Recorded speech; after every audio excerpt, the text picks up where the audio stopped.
Hi everyone, it's Heather. Welcome back into the Paper Castle. This is the eBay shipping video that I promised some of you that you had requested. Today I'm just going to cover how to figure out the shipping costs for your item. I'm not going to cover, once someone buys it and how you actually ship it out. This is just for shipping charges. But first, I do want to tell all of you who are interested in selling on eBay and haven't done it yet, just, think about it. If it's something crafty, open an Etsy account. I mean, their fees are a lot cheaper. If you do videos, you can, advertise your items through YouTube. eBay, unfortunately, through the years, I think they have a group of people that sit around a table all day and just find new and different ways to screw the seller over. It's ridiculous. Every few months it's something else, and it's never anything positive. A couple years ago it was we were no longer allowed to give negative feedback to a buyer. Now, a buyer can give negative feedback to us as much as they want, but we can't give negative feedback to them, like if they don't pay us, or they're just a horrible person or hard to deal with or whatever. So I don't think that's fair. And now their newest way to stick it to us is they have what they call final value fees on items. They charge you a fee to list the item, and then when the item sells, they charge you a final value fee, which just means they take a chunk of whatever you sold the item for, which is understandable. But now, in their words, to encourage lower shipping rates, they're going to actually now take a chunk of what we charge for shipping, which I think is ridiculous. Because it's not free for us to ship anything, and most of us try and be as fair as we can. And a lot of us actually lose money shipping to try and stay competitive, and now eBay wants to take a chunk of that too. So anyway, think about that before you start on eBay. And then if you do decide that you want to sell some things, the first thing you need to get is a postal scale. You can search electronic or digital scales on eBay. You can pick one up for $10 to $15. That's with shipping included usually. They're very, very inexpensive. This one I've had for about 4 years now. It goes up to 70 pounds, and I haven't needed, to weigh anything over that. So this has worked just fine for me. So what I normally do, there's some things now where I just know by looking at it how much I want to charge for shipping. But if you just started, you're gonna want to weigh things. Because you can make mistakes, and that can cost you, which is a lesson that I've learned over the years. So if you start selling, the best thing to do is just start to sell small stuff. We sellers on eBay that buy the garage sale things and all that, we love what's called smalls, and this is an example of a small, and it's just like it sounds. It's just something small that you can fit in a small priority box or a padded envelope. We love those. So start out with your smalls.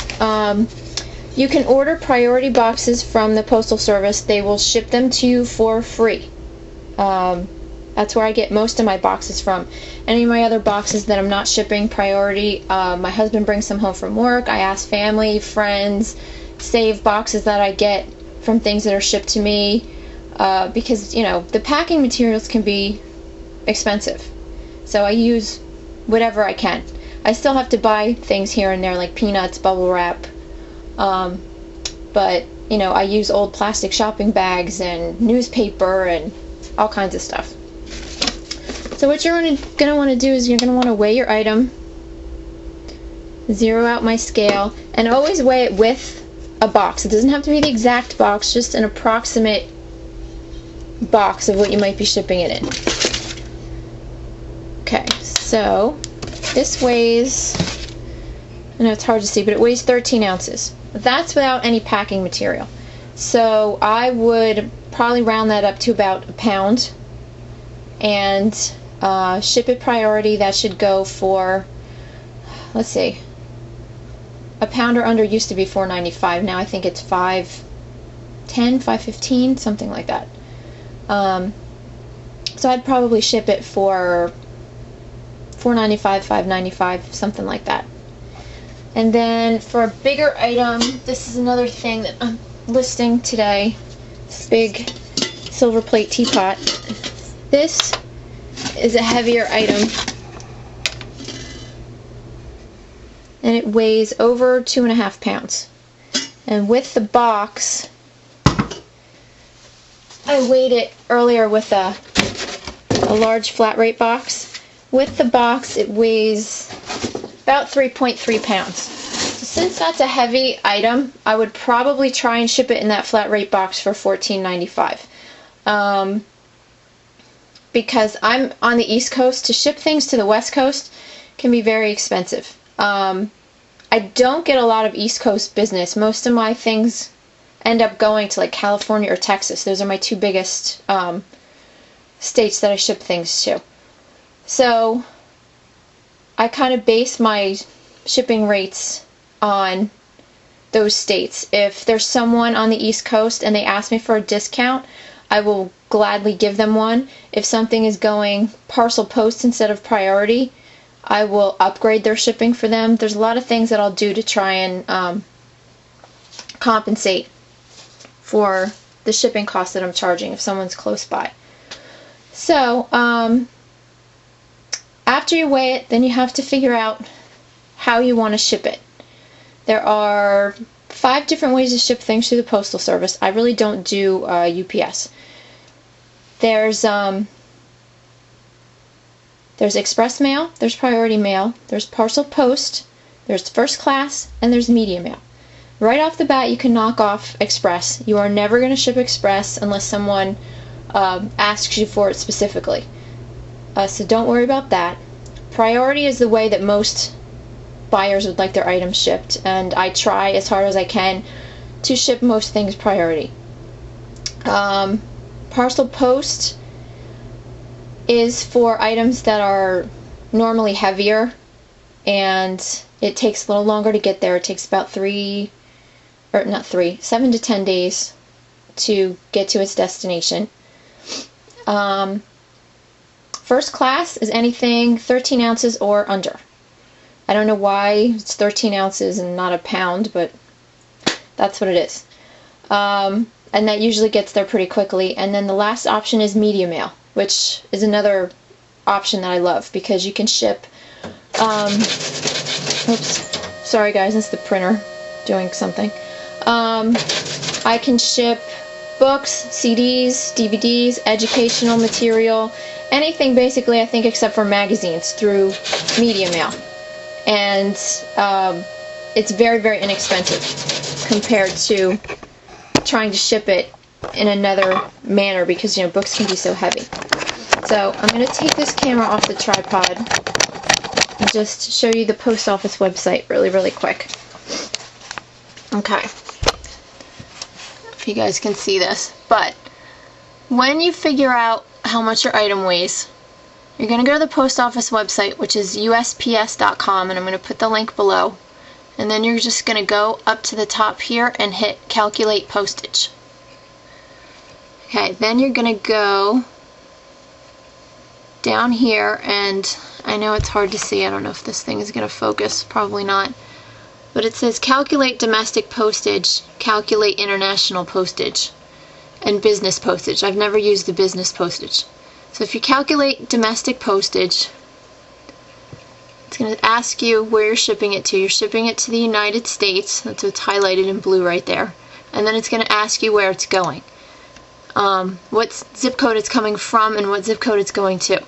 So I'm going to put in my zip code here in New Jersey. And then you're going to want to put in a zip code of a state that's as far away from you as possible, not including like Alaska and Hawaii. So for me, California is the farthest. When I first started, I did not know any zip codes over there, so The only one I knew was 90210. How pathetic is that? But it works. So I put in 90210 in there. And then you're going to go down here. And it's going to ask you how you want to ship it. You have all these priority options here, but usually I just go down here to the bottom and I click package. And then it asks you how much it weighs. Now, like that little dish weighed, was it a pound? So I put 1 pound, 0 ounces, hit continue, and hello, it tells me that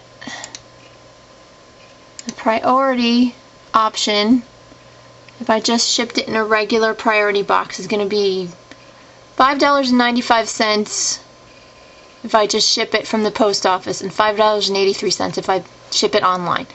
So I'll probably charge $5.95 to ship it. I don't like to, go overboard with shipping for people. So I'm just going to do one more example. The same zip codes, same package option, and I'm going to do the one that we just did that was about 3.5 pounds, the Teapot. And with that, hold on, sorry, this computer's slow. There we go. For that, the priority mail option is, it's going to cost $14.62 to ship it priority, which is about the same as it would be in the large flat rate box. So I would charge probably $14.95 to ship it priority, maybe $15.95. And then my other options are parcel post, which is $11.57. So sometimes I'll put two options there. I'll put parcel post for maybe $11 or $12.95, and then priority for $14 or $15.95. And then the buyer can decide what way they would like it shipped. So I hope this helps you guys a little bit. I'm not going to run any longer. This is already like 13 minutes long. So if you have any specific questions, let me know. And the other thing that I wanted to point out is, when you're first starting out, just try and ship, inside the United States. I do ship internationally. That's a whole different thing, and it can be really confusing. So for your first, couple of months or so, just make sure you put in your terms that you only ship to the United States. You're probably going to have people ask you if you can ship it outside the US, but for right now, until you master the US shipping, you should just stick to domestic shipping. So that's it for now, everyone. Again, sorry about the quality of this camera, and I hope this helps, and if you have any questions, let me know, and I'll talk to you soon. Thanks. Bye.